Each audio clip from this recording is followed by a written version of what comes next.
Welcome to this evening to our town hall meeting on divorce, remarriage, and annulment.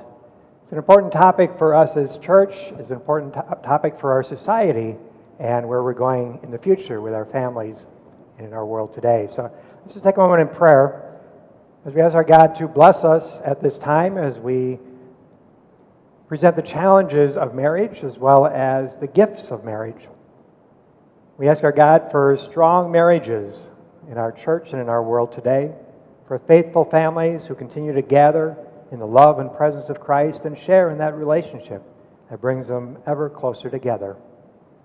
We also pray for the challenges of families, and especially those who are going toward divorce or separating situation, that they may find strength in their faith, in their God, and in their church. We pray for those who are in challenging situations of adultery, addiction, abuse, whether on the giving end of that or the receiving end, that they may know God's grace and healing touch at this time. We ask our Lord to bless us, strengthen us, and bring out that wisdom and hope that we desire as church. As we ask this through Christ our Lord. Amen. No one gets married with the expectation of getting divorced someday in the future. When you promise to love and cherish someone for the rest of your life, you don't picture what it will be like to someday be alone again. And there's no manual on how to put your life back together if you should end up in a divorce situation when your forever is cut short.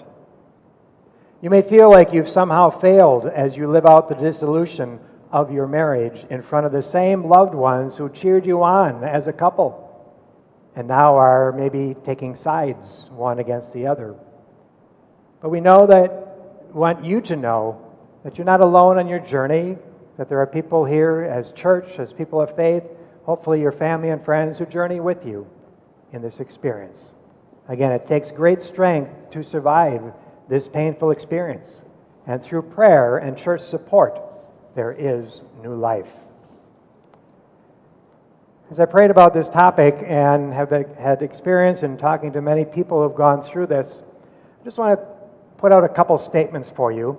First of all, I want to speak about those who have gone through divorce in who they are not. People who divorce are not evil, sinful people lacking in faith and hope any more than you and I. They are not part of a movement to take down the institution of marriage. They are not hateful, flawed people who could never successfully be in a relationship.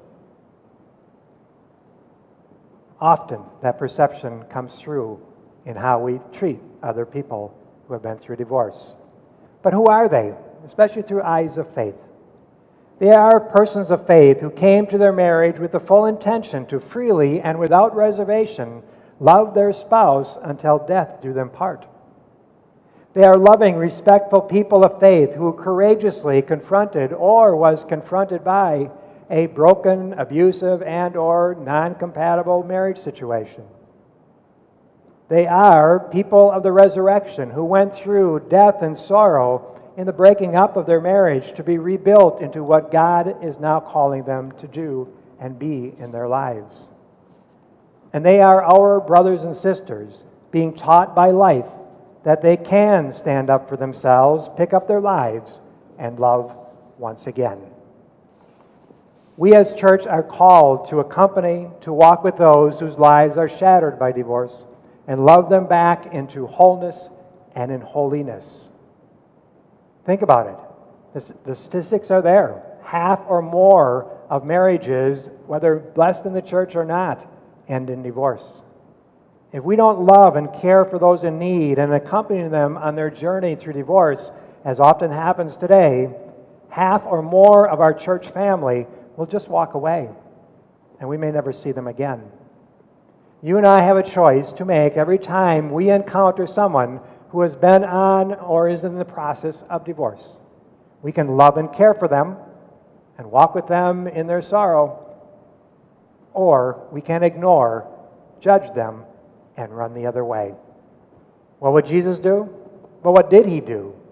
At Jacob's well, Jesus offered the many-time divorced woman not condemnation, but living water. In fact, that is what she had been searching for all along. A strong faith, a strong hope, a deep sense of love that she could share with her God, with each other, and within herself.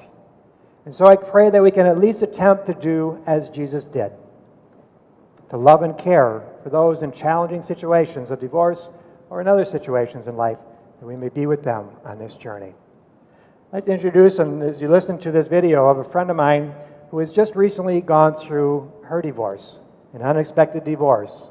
As you listen, hear the pain, but also hear the hope that she's starting to pick up. So welcome, Carol. Thank you. Glad you're here to talk a little bit about your situation with divorce in the recent past. So we'll just take some time in prayer first to introduce ourselves to God's love and grace before we begin. So Lord, we thank you for the blessing of joy in our life, that you gift us with hope, possibility, that you are with us in those challenging times when our lives change drastically. Especially pray for Carol as we move through this time, that we may find the love, consoling presence of God, as well as people, family, and friends in church in your life. It is to bless all of us in our lives, so we know we get the relationship that is so powerful, that brings us closer to you, our God. We ask this through Christ our Lord. Amen. And of course, we have little Ruby here. Carol knows Ruby well. But I just have a question first. So I hear you were picking apples the other day? Yes, we were. And you're going to make applesauce? Applesauce and apple pie, and it was so beautiful being outside in the fresh air, and it's like, the sunshine, the big grandsons. It was a great experience, a great way to celebrate Grandparents' Day. Wonderful, wonderful. And of course, you brought me a jar. A little bit of treat here and there, so that's good. Good. So this is challenging for, obviously, in your life, and having recently gone through divorce. Could you share a little bit about what that has been for you? I'd be happy to. It certainly is not an easy thing to talk about, but in the hopes of helping anybody else going through this, when I look at it, all you can think about is shattered dreams. Having been married long-term, 46 years, who would ever in a million years think that I could be in this situation? It's certainly not have been in my plan. When you find out the shock of infidelity and that your marriage covenant has been broken repeatedly, there's a shockwave that goes through you that an insurmountable grief and pain. It's almost indescribable. Of course, along with that comes anger. And anger is also a gift from God. It's a way of us releasing and getting rid of that pain. And you don't want to stay in that anger's phase just too long, but it does serve its purpose to try to get yourself back together. But there's plenty to be angry about. There's plenty to be angry about and disappointed. Absolutely. Your life is now broken. You find out the person that you have married led another life. And the disbelief, the feeling so used. You know, if you grab a glass, like a water goblet, for example, you fill it up, you've used this water goblet hundreds of times. And this day you grab it and you set it down and it shudders. And it's like all over your kitchen. You recognize the stem, you recognize the globe. Think, how am I going to clean up this mess? And you look down at your bare feet. Like, where do you step first? What is the first thing you do? I mean, do you call a lawyer? I mean, do you call your children? Who do you tell? What do you do? And there you are in the midst of this pain. And you don't know what to do first. And it's stifling. It's scary. You feel numb. Can't sleep. Can't eat. What do you do? And you do have to do something, because you better figure out what is your financial stability now. Where are you going to live? Do I get to stay in this home? Do I have to move? You just don't know. I've always lived with someone, either in my home of origin, college roommates, into marriage. I've never lived alone. Right. And at my age, to suddenly be single, it's embarrassing.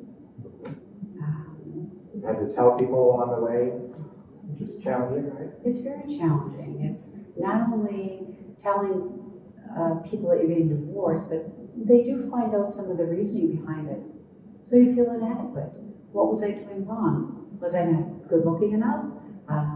Was I didn't dress well enough? What did I do? Wasn't I attentive enough? I thought I was paying attention. And right. Yeah. And all of this happened in the middle of COVID. Of course. So not only are you going through this horrendous tragedy, you can't call a lawyer, no one wants to see you. Counselors aren't seeing anybody. I just finished cancer treatments in February for a second time. So I was too vulnerable. I couldn't even go to a grocery store. So my daughter that lives nearby would get my groceries, stick them in the garage, and ring the doorbell. So I could see no one. So now I've never lived alone. I'm totally isolated. You can go nowhere. And it's like, well, now what do I do? Right. You can walk in your kitchen and then you step on another one of those shards of glass because it's still there. You still have to walk through the pain. You're never going to heal unless you walk through the pain. Right.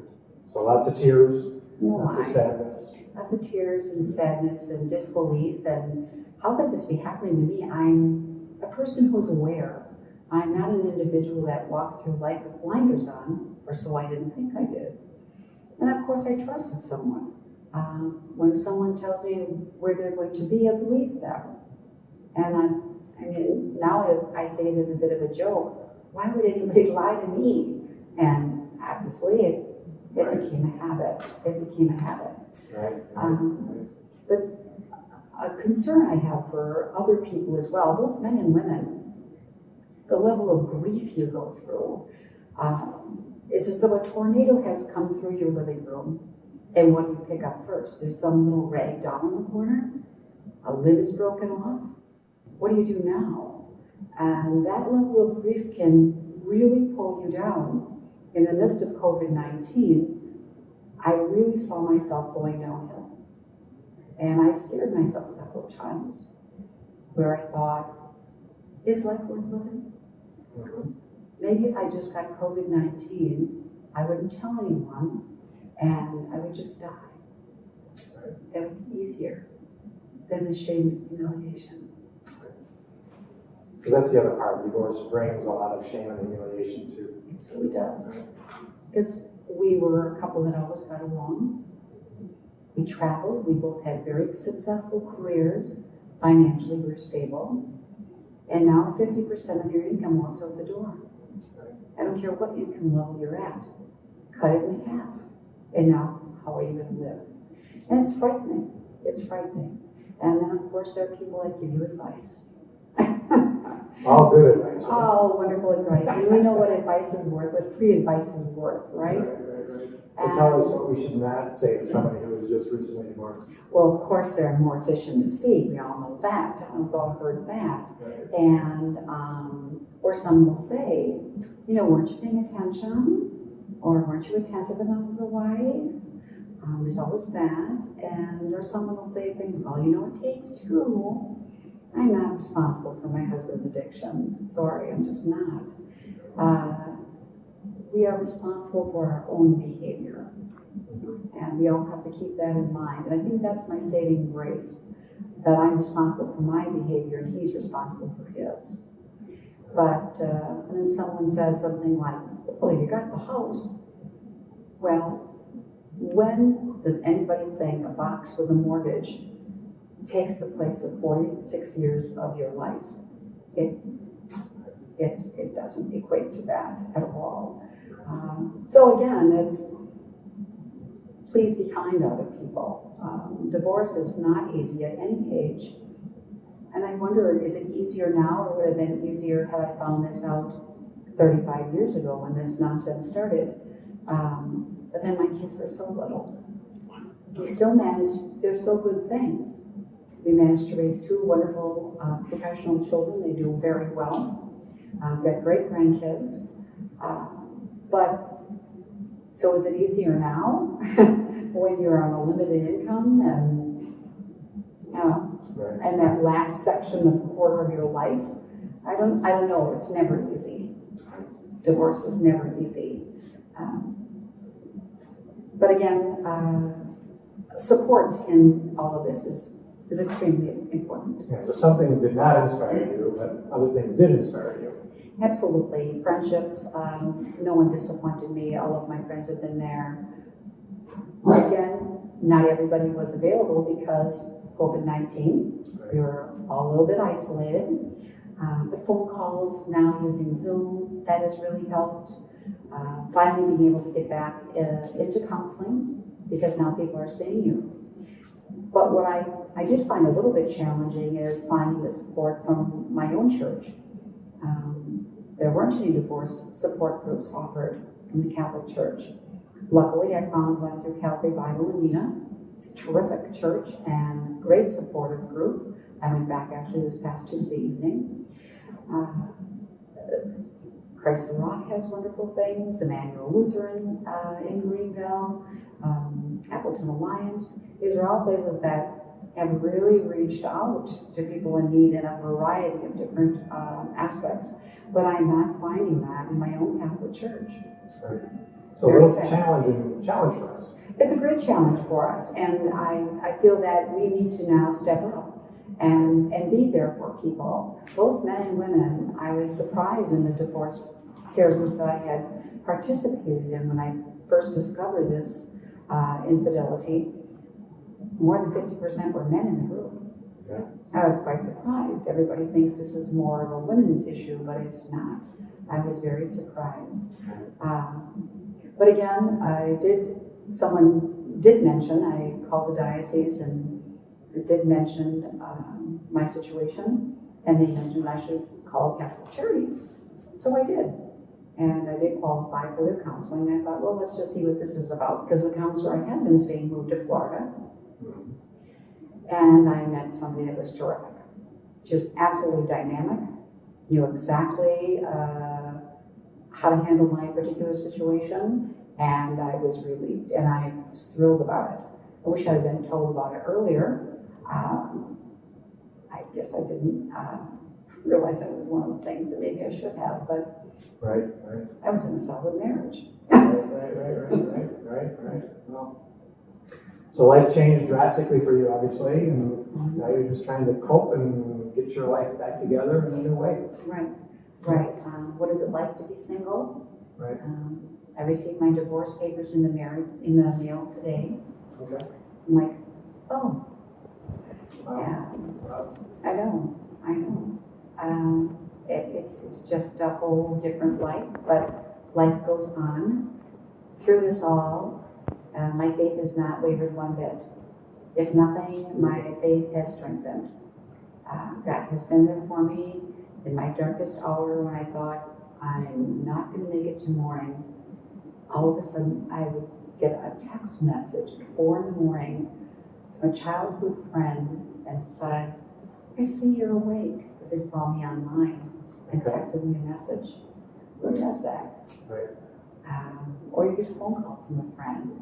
I know we can't have lunch together, but let's just talk for 10 minutes. Things like that. Or you get a card in the mail. I mean, your big event of the day when you're in isolation is going to the mailbox. Right. And there'd be a card there. I'm thinking about you. Yes. When people say things, well, it's just a card. Never say just a card. Those cards and letters and notes and emails are lifesavers and very, very important to you. Good. Thank you for sharing your story. It's not an easy thing to do, and I appreciate it. As you said, if you can help somebody in their process and their journey to heal and be strengthened where they are, I'm glad you did that. I hope so. Thank you for inviting me. Thank you, Carol.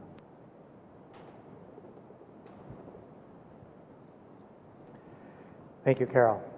We're trying to stay in a larger space, so hopefully you're able to hear most of that.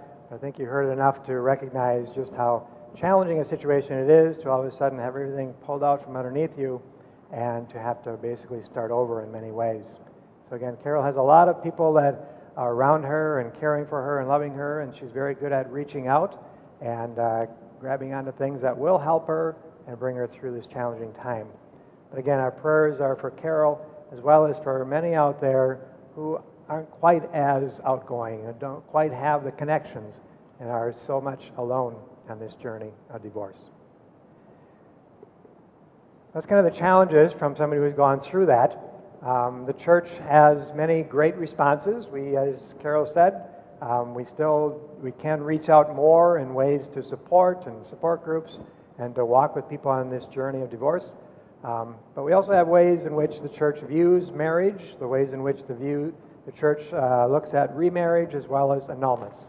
And so I'd like to invite Sister Ann Rehrauer to come forward, and as she speaks a little bit about the church side of how we view marriage, just listen and hear again some of the ways we do things, but also the compassion and the ways we try to reach out and walk with others. Sister Ann, if you'd like to say a few words about yourself, you're from where and what do you do? What have you done? That's a really good question. But thank you. Thank you for inviting me tonight. My name is Sister Ann Rehrauer, and right now I'm the president of the Sisters of St. Francis out in Bay Settlement. At different times in my career, I've done some teaching, but I've also worked as a liturgist, and then at different times I've worked in the marriage tribunal itself with the nullity process. Sometimes as an advocate to help someone do the annulment process.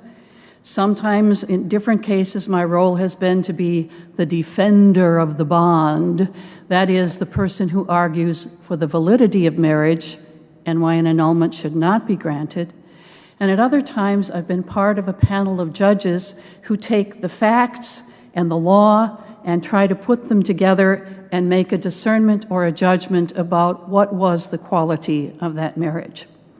And so I know the process for annulment, and I also know that it has limitations as well as it has possibilities and gifts for people.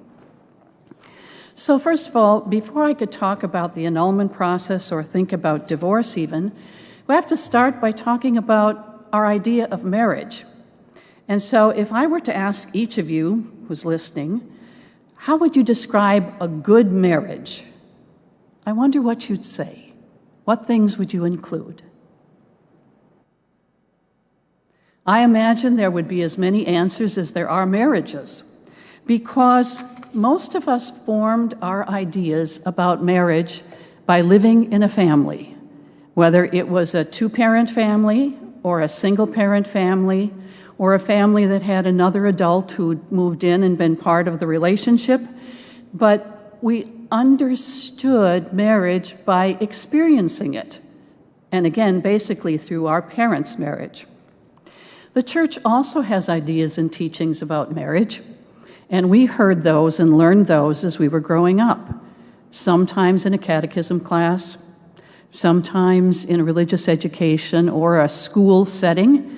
And as we got a little bit older, we might have heard it in some of our high school classes, but we also heard it in preaching, at least on Holy Family Sunday, and whenever the gospel ended up being, "And what God has joined together, let no one put asunder," at least those times of the year, usually the priest and the homilist would talk about the meaning of marriage. And so our expectations of marriage came from a variety of places. And then there's the lived reality that we face when we enter a marriage relationship. And it never quite matches the experience and expectations we had from home or the experience and expectations we had from church teaching. So let's look at the experience that we learned at home. First of all, when you're small, you never analyze your parents' marriage. You just experience it. You watch and see what they do. You absorb it in the same way you absorb anything else in that atmosphere. But as you get a little bit older, you start to look and see what's going on, sometimes between and behind the words. And sometimes you say to yourself, when I get to be a parent, I will never do that to my children. Or you might say, I will never say that. Now, I've learned as I've grown older and heard myself as a teacher repeating some things that sometimes I've become my mother and sometimes I've become my father. And that's fine. We're not destined to do that, but what was experienced in our home was what we came to believe was normal. And so, how did your parents communicate? Did they talk to each other? Did they make decisions together? Did you know you were in trouble when you or they got the silent treatment? What was that communication like? Did they fight fairly? Or did they just walk away and never settle anything? Or did one of the spouses, either your dad or your mom, did they always accommodate to try to keep things calm and quiet, but the stuff seethed underneath? How did you see love and affection in your family? What were the signs you came to realize? Hugs, kisses, holding hands, sitting together on the couch watching television when all of the kids were in bed, gifts. My father was a very pragmatic man, and so he didn't buy my mother flowers because we had flowers in the yard and we had plants in the house. Now, in later years, I saw how much my mother loved flowers, but Pops never saw that. However, he loved to give her jewelry, which she liked, so that was a wonderful gift. Or if it was something really special, we knew because Dad brought home something special for supper. So instead of having liver and onions or having hamburgers, we had something really nice. Now, for Mom, food wasn't so important, but what she really wanted, and when her eyes lit up, was when Dad would come and either take her out to go shopping or give her money to go buy some really nice fabric, because she was a great seamstress and she loved working with beautiful fabric. So how was love and affection expressed? And did they come to communicate that and learn each other's needs and wants and what would make each other happy? What about gender roles? Was Mom stay-at-home mom, Dad's job to support? Did they share back and forth? How did they do childcare? Did they help with dishes and with the housework back and forth? Did they help each other develop as individuals? Did they do things together, but did they also have interest in things so that they continued to grow as individuals? And did they form a real partnership? Now, I don't mean a 50-50 partnership that says, I go this far and you come this far and we meet in the middle. If you're talking about a partnership in marriage, you always have to cross that line and go more than 50% in your giving. And the other party, the other spouse, has to do more than giving 50% both ways. So, and were they faithful to each other? How did you decide that they cared for each other? So besides what we saw at home, and sometimes it was really good, and sometimes it may have been lacking. Okay. Besides that, we heard what the church believes about marriage. So the church believed that if two baptized people really love each other and enter into a valid marriage, that marriage is a sacrament. There is something special that happens between those two people and the quality of that relationship, which makes it sacramental, and they take on a role of witnessing to be a small part of the church. And so, as they do their consent, a sacramental bond is created, something that holds them together. And it's a bond that endures for a lifetime. Now, even when that marriage ends up being broken civilly through divorce, divorce does not break that sacramental bond. Now, you're saying to yourself, what is she talking about a bond for? Well, because that's the crux of a question in terms of remarriage in the church. Once two baptized people bond with each other in a sacramental marriage, it means they can't bond with anyone else in the same way. And since it endures through divorce, that's why the church does not allow remarriage in the church if the first marriage was sacramentally valid. Now, when I try to think of an analogy of how to describe the bond, I go back to freshman chemistry. There's an oxygen atom that has space in its outer shell, and there are two hydrogen atoms that connect with it. And when they do that sharing and connecting, a bond is created that makes it a stable compound. And then those hydrogen atoms can't just, walk away or whatever else. It takes a tremendous piece of energy to break that water back into different atoms. So I know people aren't atoms. They're in a relationship. But in a sacrament, as they pledge their life and their lives together, and their love forever till death do us part, that bond forms. Now, in the sacrament of marriage, we have other sacraments. So often we receive the sacrament of Eucharist. Often we receive the sacrament of reconciliation. The sacrament of matrimony or marriage is received once, but it's the sacrament that endures. And so one of the things that the Church does in terms of trying to help couples do the living of the sacrament, being a domestic church or a small cell of the church, is to provide before, during, and after marriage some kind of pastoral care. So the first thing is they try to do some prevention of problems by doing some good marriage preparation. So that might be preaching and teaching, but especially when two people are at the point of choosing to make a commitment, the Church offers programs and ways of preparing for marriage, not simply looking at skills, although they do that. In the marriage prep course, we used to call it pre-Cana, but they also provide a questionnaire. It's called Focus right now, where each of the two fiancés sit down and answer some questions about their life together, their understanding of sacrament, how they might want to pray together and be together, how they might share faith with their children, but also practical things like how they're going to handle finances. How are they going to relate to each other's families? When you get married, you fall in love, and then you find out that you've got all the crazy relatives on both sides, and you have to learn how to live with that and to be able to celebrate that.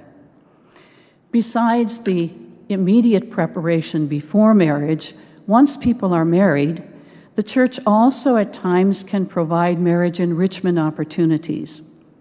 So it might be an evening for lovers on Valentine's Day, perhaps, that the parish offers, or marriage enrichment programs.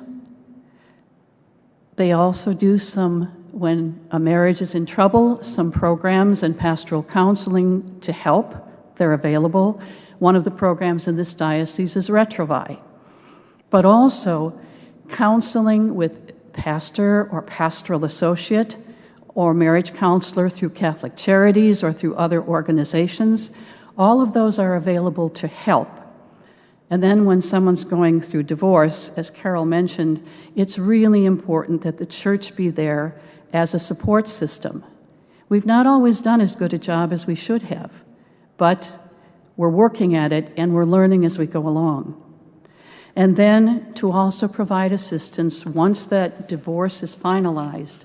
If the parties want to take a look at the possibility of requesting an annulment, the Church is there to help them do that process. So let's go back to sacrament. What does it take to be a valid sacramental marriage? First of all, we have two spouses who are baptized.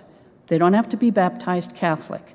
If they are baptized and they're making this commitment, that celebration is a sacrament. They enter marriage freely, not being forced, understanding what they're doing, with a basic understanding of what the Church means by marriage. There are some people who I think enter marriage with their own definition of marriage. And they say, so, yes, as long as it's good for me, yes, forever, as long as it's good for me, or, well, yes, exclusive relationship, but if I fall in love with somebody else, well, now that's not how people usually enter marriage. It's not how we seek to enter marriage. And so part of the saying yes is saying yes to what the church means by marriage. But they also, besides saying yes and intending yes, have to have the capacity to live out what they're promising. They have to intend a lifetime commitment. They have to intend fidelity. They have to intend to give each other the right to children. And it isn't simply procreation of children, it's procreation and education. It's a commitment not only to bring a child into the world, but also to raise that child in the faith and to prepare that child for life. So then there's the reality of what happens. We have our expectations and the church's expectations, and then two people come together, and now we have two somewhat similar, somewhat different experiences, because the home you grew up in is not the home your spouse grew up in. And sometimes our understanding, even in terms of what church is asking, has a little variation. The other thing we know is that every marriage involves sacrifices, struggles, challenges, as well as joys. Back in the 50s and the 60s, when we were singing in the choir, we got often to sing for weddings. And I remember there was an instruction that the pastor gave before the couple exchanged the vows. And it began, "Dearly beloved, as you know, the union you are about to enter is most serious and most sacred, a union established by Christ himself." And then Father went on to talk about some of the struggles, some of the difficulties, and some of the joys, and he ended that section by saying, "Only love can make it easy, and perfect love can make it a joy." I don't know about your experience, but I have never found a perfect marriage. And I don't think I found perfect love except in God. But we do the best we can, and we try our very best, and the grace of the sacrament accompanies us in that process. So oftentimes, and in really good marriages, people grow together, mature, but sometimes they don't grow together.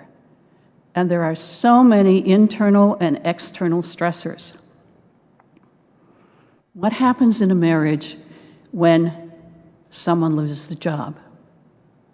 It's not only a financial stress, how will we provide for the family, but it's also often a personal stress that says my self-esteem was tied up with my ability to provide for my family with my job.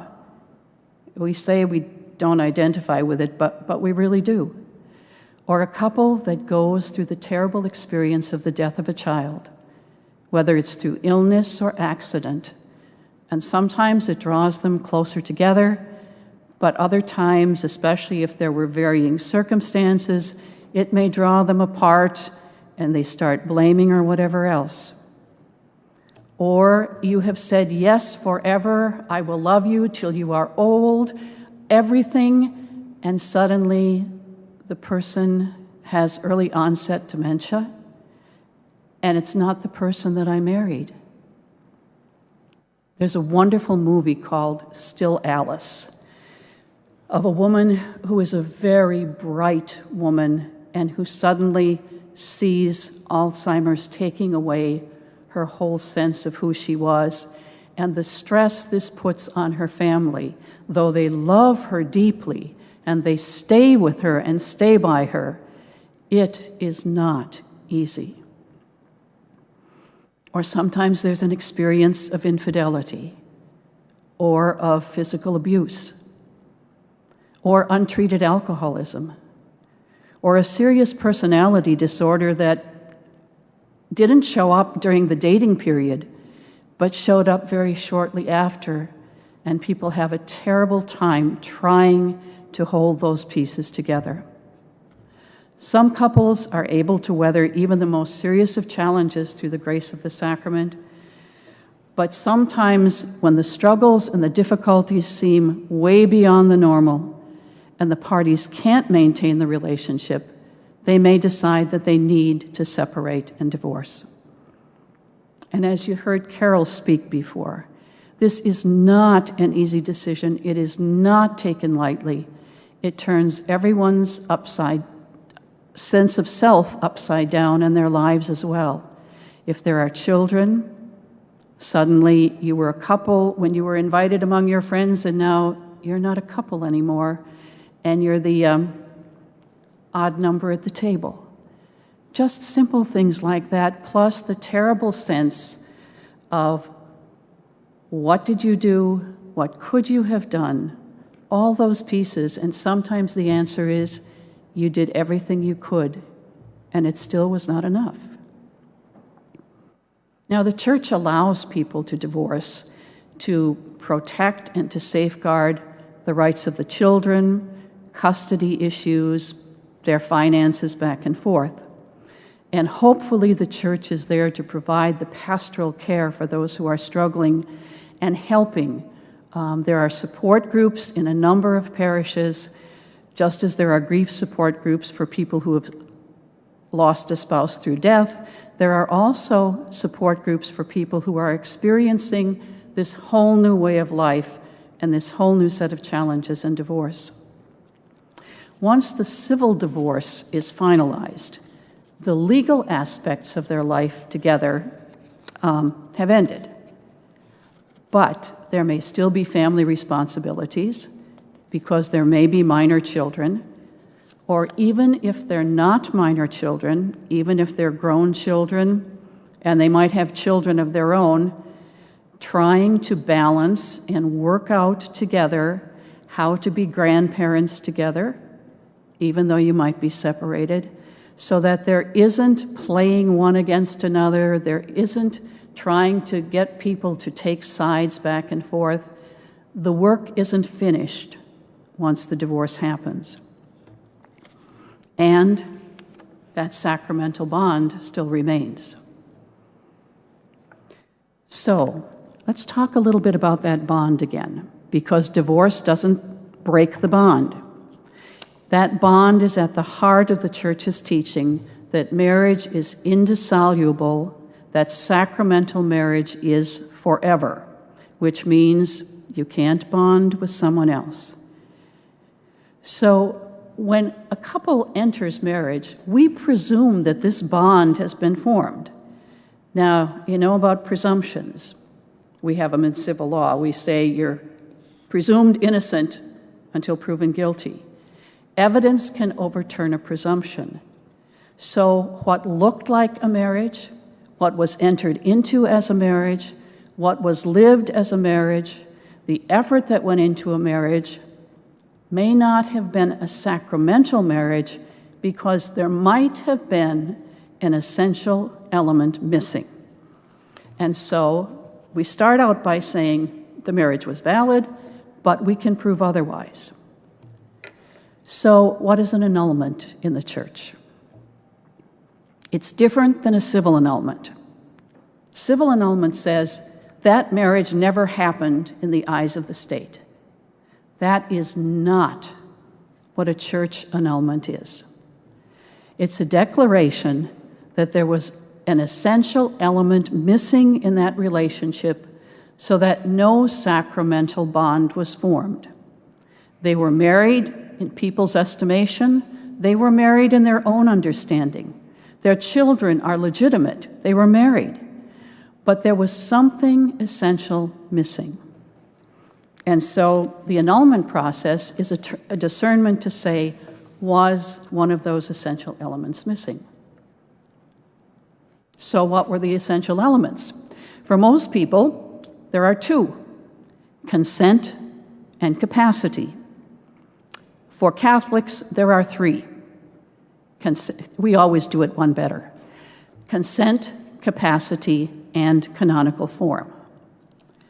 So before you start the annulment process, all of the civil work needs to be finished. The divorce needs to be finalized, the financial arrangements need to be finalized, custody of children needs to be finalized. All of that finishes before any church process can begin. And besides that, I've learned in working with people who go through this process that the parties need to be at least at peace enough with what happened and the decision to divorce, and they need to be a little bit farther away from that divorce and in this process of healing so that they can look somewhat objectively at the marriage. When I help people start the process, I say to them as honestly as I can, I'm going to ask you to remember things you have tried to forget. What went wrong in the marriage? What were those expectations that you had a right to have that didn't get met? It's not an attempt to blame you or you, but it's trying to say what happened in that marriage. And in order to be able to do that, you have to be able to look somewhat objectively at the relationship, because it's a process about the quality of the marriage. Usually one of the spouses starts the process, but they could do it together if they choose. And the best scenario we can have is if both spouses participate, because we're trying to get a sense of the marriage, as I said, not to blame. So we want both of those. And sometimes you hear one side of a story and then you hear another side and they're very different. That doesn't mean somebody isn't telling the truth. It means they have very different perceptions of what happened. And so we get started. In terms of who's involved in the process from the church, there's no civil effect of an annulment in the church. There's an advocate who helps the parties get started. There's the defender of the bond who argues for validity, and there's a judge who makes a decision. And if the judge finds that this was not a sacramental union, despite their efforts, despite all their best hopes and dreams, then he finds for nullity, and the parties could marry again in the church. So I said before the essentials were consent. So was consent free. No force, no fear. At one time in our history, if there was a premarital pregnancy back in the 1950s, that was a very strong pressure to get married. It may not be today.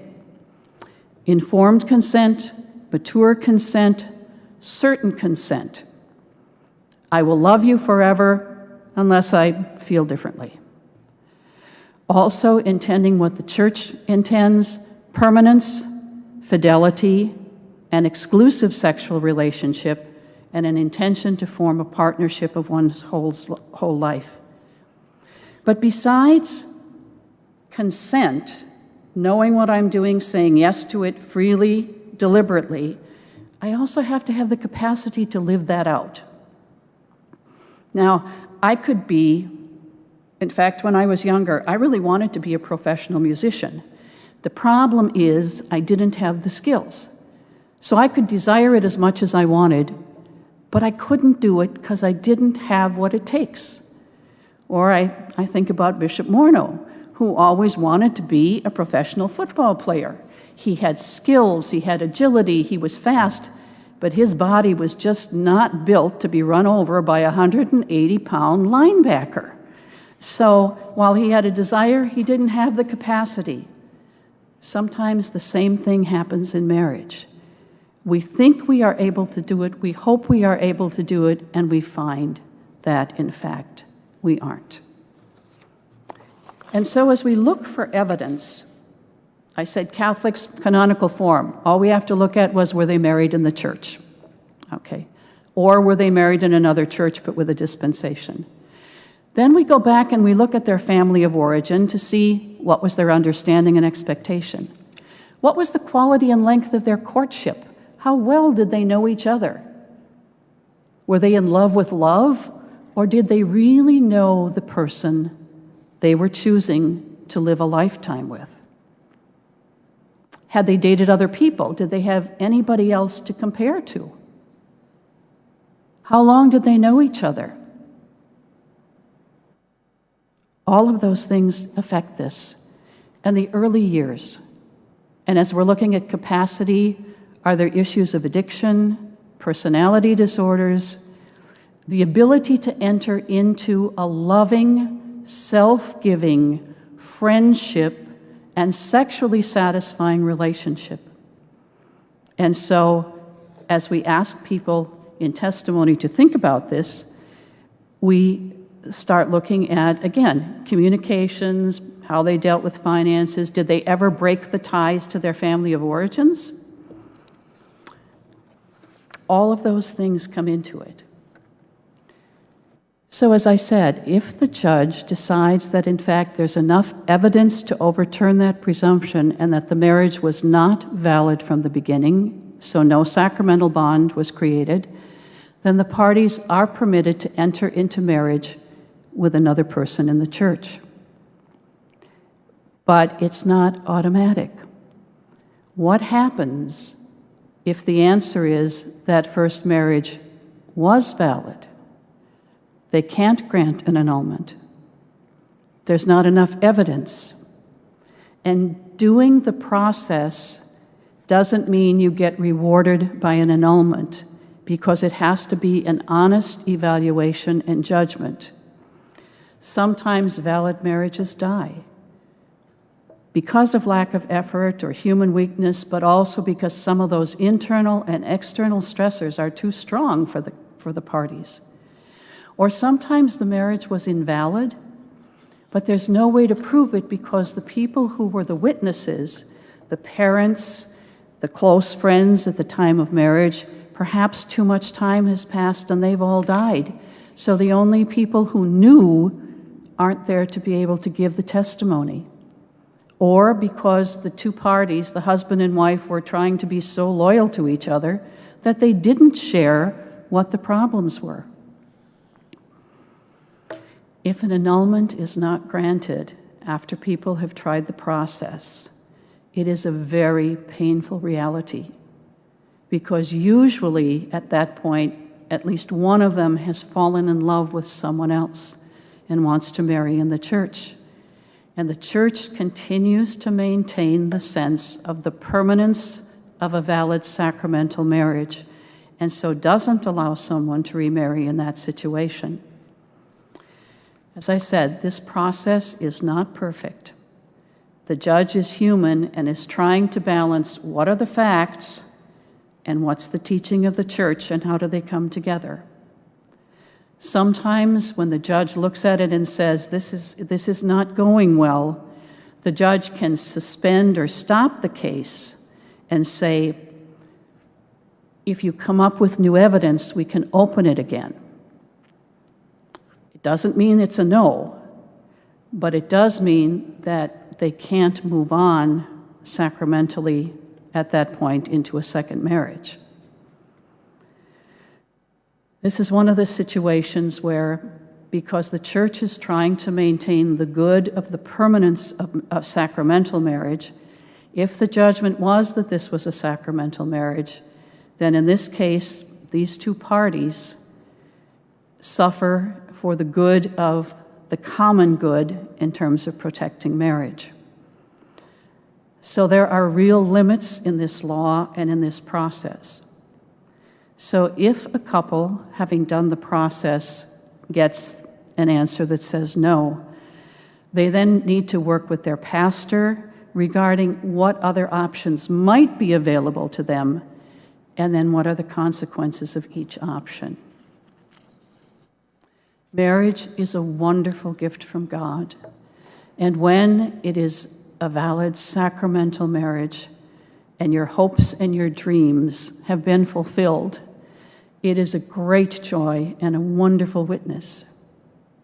When people have struggled with a marriage where those expectations were not met, or when the stressors were so much that they couldn't do it, and that they continue to struggle and to work together to try to make it work, to try to provide a stable home for their children, and find they cannot do it, they continue to witness to the grace of the sacrament, even though in this particular case, that marriage may end in divorce.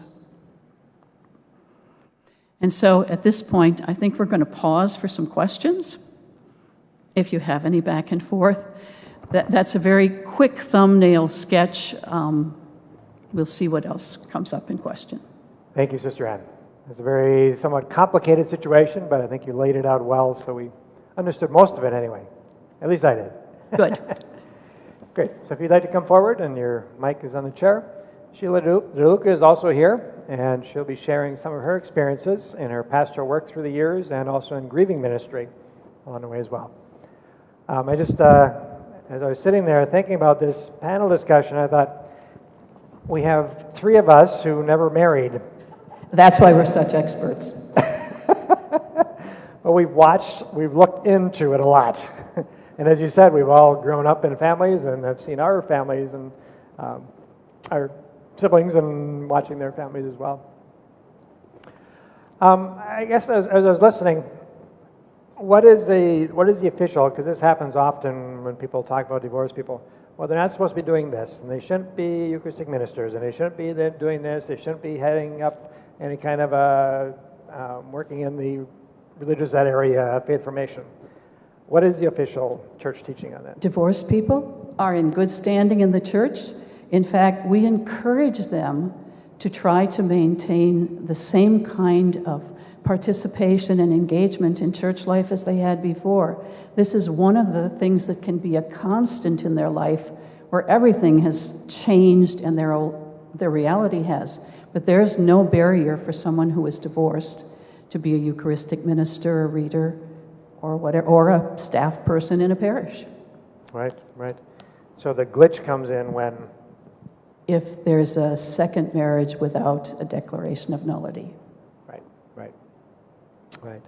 And I've been in a number of situations where that's come up and they did not get the annulment. And it's a real challenge, as you mentioned, to now where do we go? My faith is important to me, my church is important to me, and now I am being limited in some ways in that area. So, I had a different question, Sister Ann, and that is that often gets confusing for people. I think you did answer it, but you didn't really specifically talk about it, and that's when two people decide they want to marry, and the one spouse is perhaps maybe a widow and is marrying somebody who is divorced but who is not Catholic. But they have to have an annulment. Can you explain why somebody who was not married in the Catholic Church, married in a different church and divorced, would have to go through a Catholic annulment? That's a really good question. And I've dealt with some people who have said, what does the church have to say about my marriage because it happened in the Presbyterian Church? right. When I started out, I talked about marriage between two baptized people. I didn't say baptized Catholics, because we accept the validity of the baptism of lots of the mainline churches. And so if we said only Catholics had a sacramental marriage, that means all the rest of those folks don't. But we treat the marriage between any two baptized people with the same reverence and support and respect that we would if both of them had been Catholics. So we believe that they may have been bound by a sacramental bond with someone. Now, in working with that, remember, they didn't have to be married in the church. They could have been married anywhere because they're not bound by that third thing for Catholic. But if they're marrying a Catholic, they have to be free to marry, which means we've said they're not bound by that bond. So the Catholic Church really recognizes any marriage between two baptized people, no matter where, as a sacred union and a sacrament. Right. even if they don't name it a sacrament in their church. That's right. Even though they don't name it's a sacrament, they may not know it's a sacrament, but we still consider it a sacrament because of the dignity of their baptism. Thank you. One of the things that Carol mentioned as you were interviewing her, which was a very brave thing for her to do, how wonderful of her to be willing to do that so close in the time of her divorce, and certainly difficult. But she said it was like a tornado. She used that word, and I thought that's such a good description, and with all the things going on in our atmosphere right now, the idea of a tornado is so understandable, that the upheaval and the feeling of disorganization and not being able to get a handle on things, I thought was a really helpful description. And much of the work that I've done over the years have been with children and the experience that they had with a divorce. And a tornado is probably a very apt thought or description for what they go through. When you've worked with people who are going through annulments, has the situation of the children and the effect that all this is going to have on the children, what have you gleaned regarding that? In terms of what happens with children, the first question that sometimes the other spouse is objecting to the process because, well, then my children won't be legitimate. And that's not true at all. You were married, but something was missing in that marriage. Not because you didn't try or anything else, but so the children are always legitimate, considered legitimate by the church. Now, that's a legal reality. So what about the pain that happens for them? Sometimes people try to stay together for the children to prevent that kind of pain. One of the things that we do is not ask children to be witnesses, because this way they don't, otherwise it feels like they're having to take sides. And that's not fair. It's not fair whether they're younger, it's not fair whether they're adults.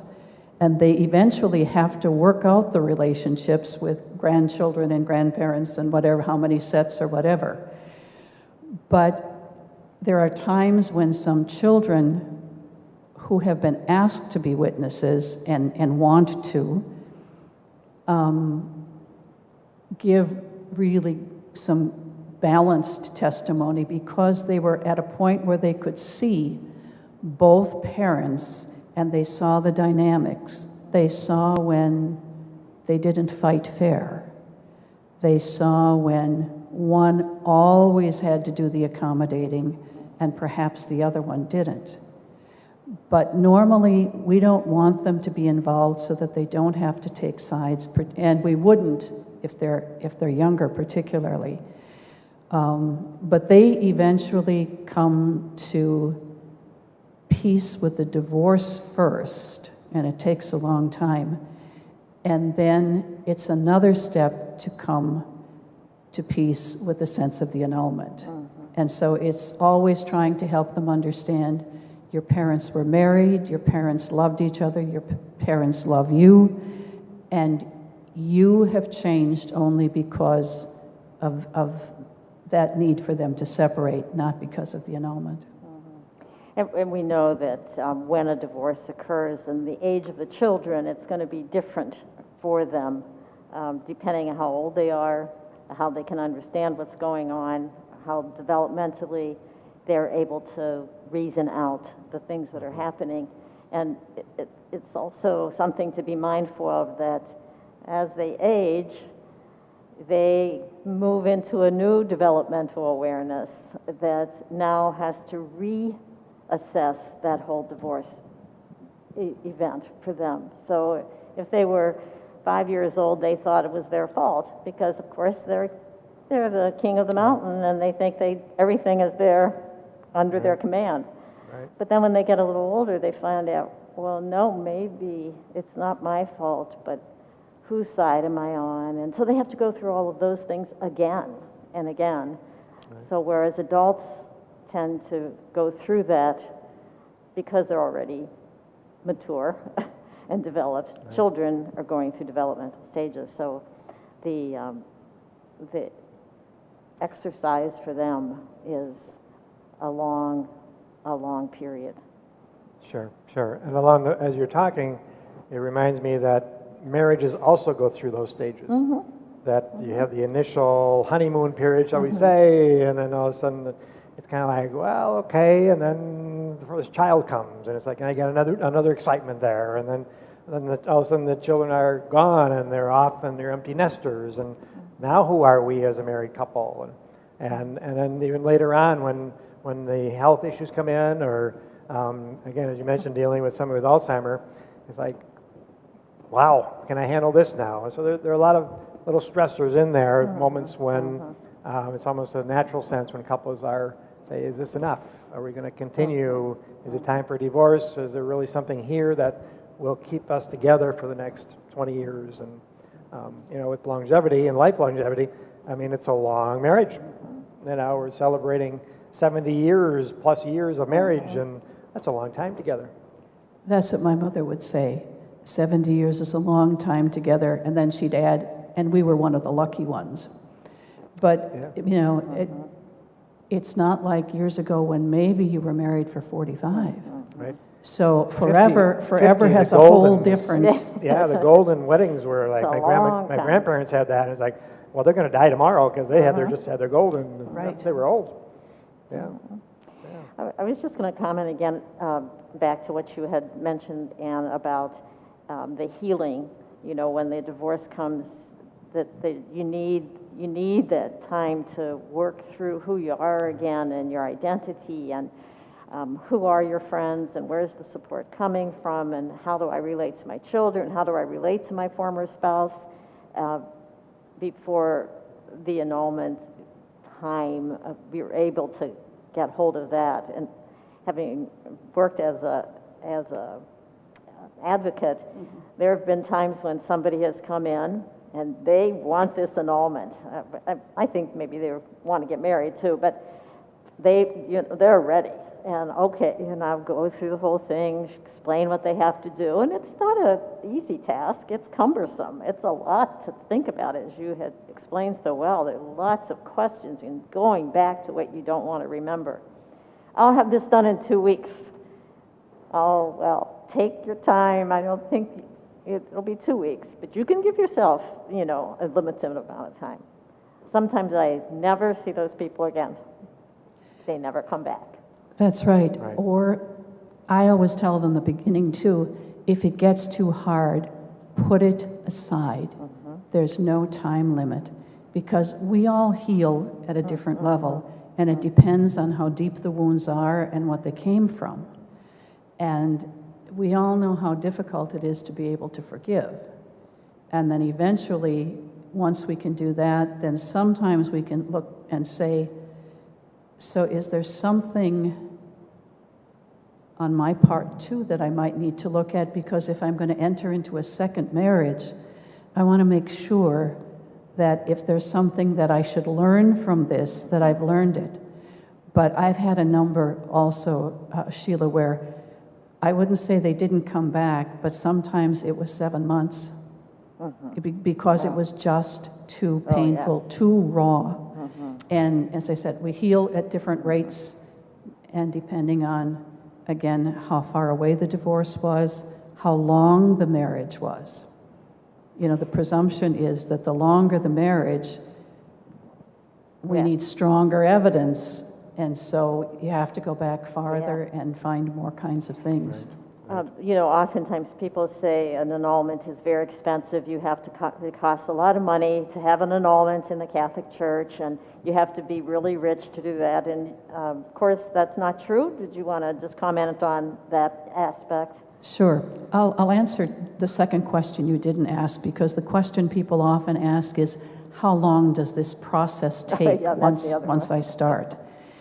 The letter from the tribunal will tell them that between 9 to 12 months, that's a year, for the process to be completed. Now, that can vary, partly because it depends on how long the marriage was, but also how complicated it was in terms of the issues. Sometimes we send the questionnaires to witnesses, and they don't want to take sides, so they don't tell us much. So we have to send back some more pointed questions, or they just put it aside and they forget about it, and they don't realize that someone's waiting on the other end, desperately waiting for a response. And so then sometimes we contact them and say, you know, these 3 witnesses have had the paperwork for 3 months and they haven't responded. You might want to give them a call to make sure they're still willing to do this. So that's one of the pieces.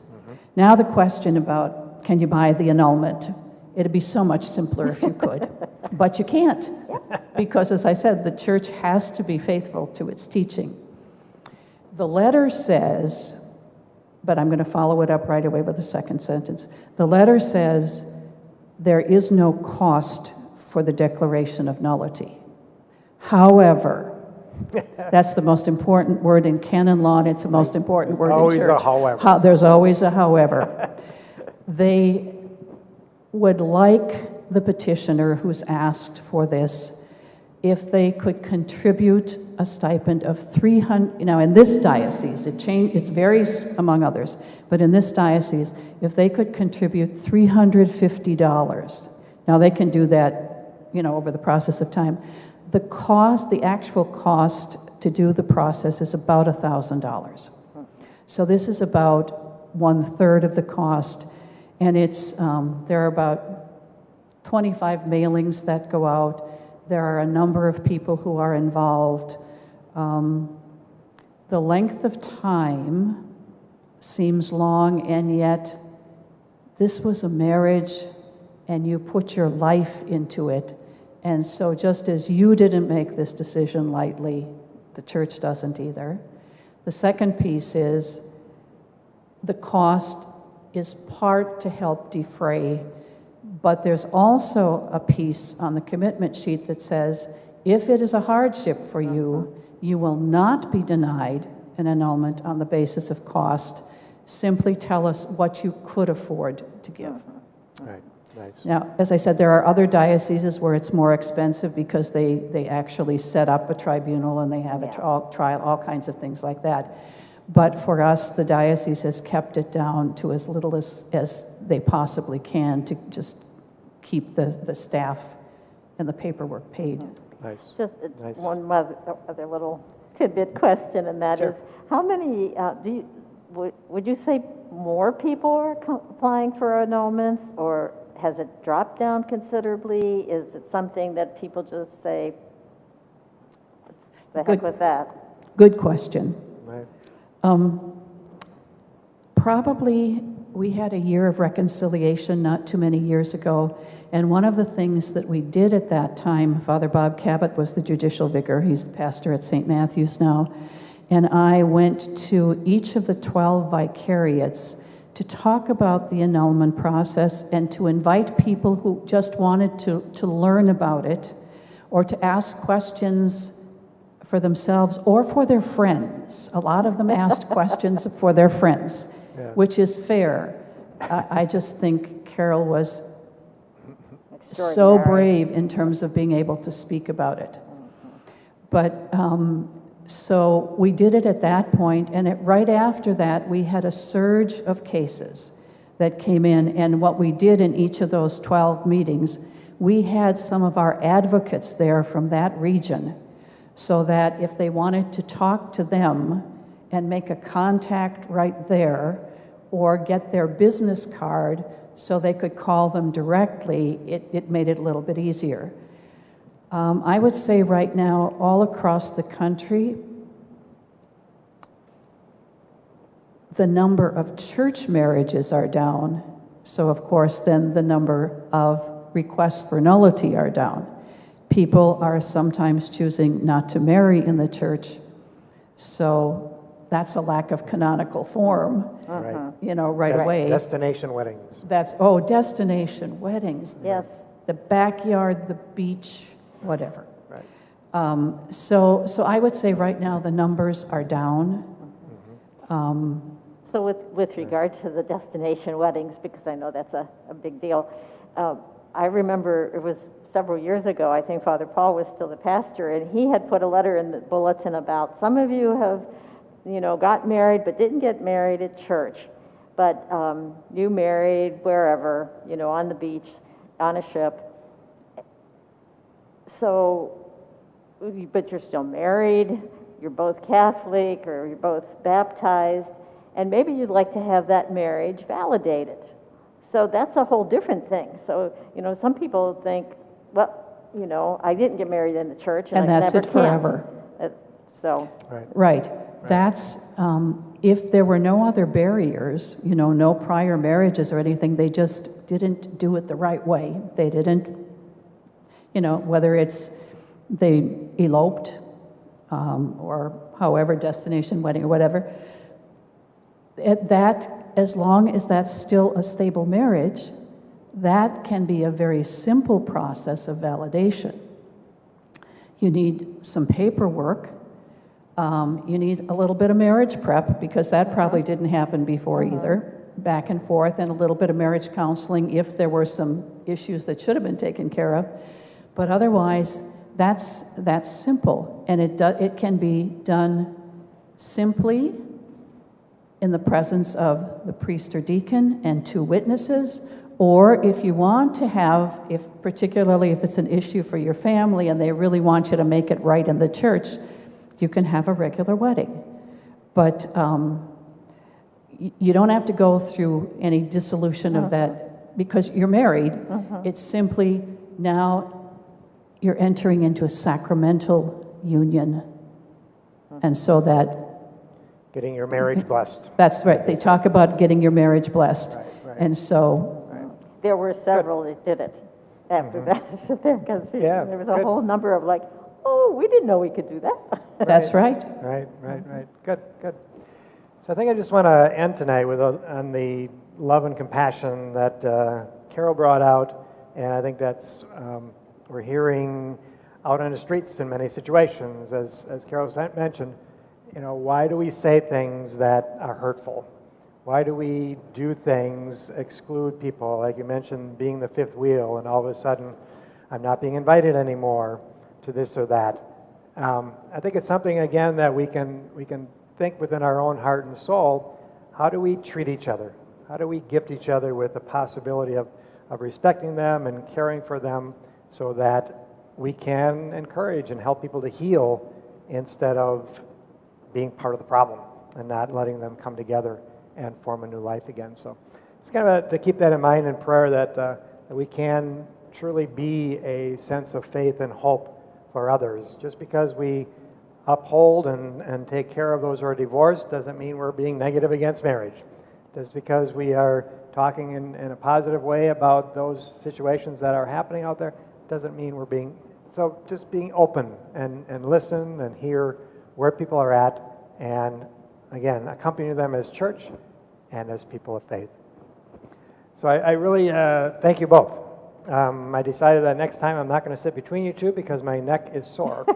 I'm going back and forth. But again, the combined wisdom and the gratitude of being here, and especially for those who, thank you for those who brought this together and brought the people together so that we could truly, again, understand what it means to be married, to go through a divorce, to get remarried, and the annulment process. So again, thank you, and God bless you all. Thank you, Anne.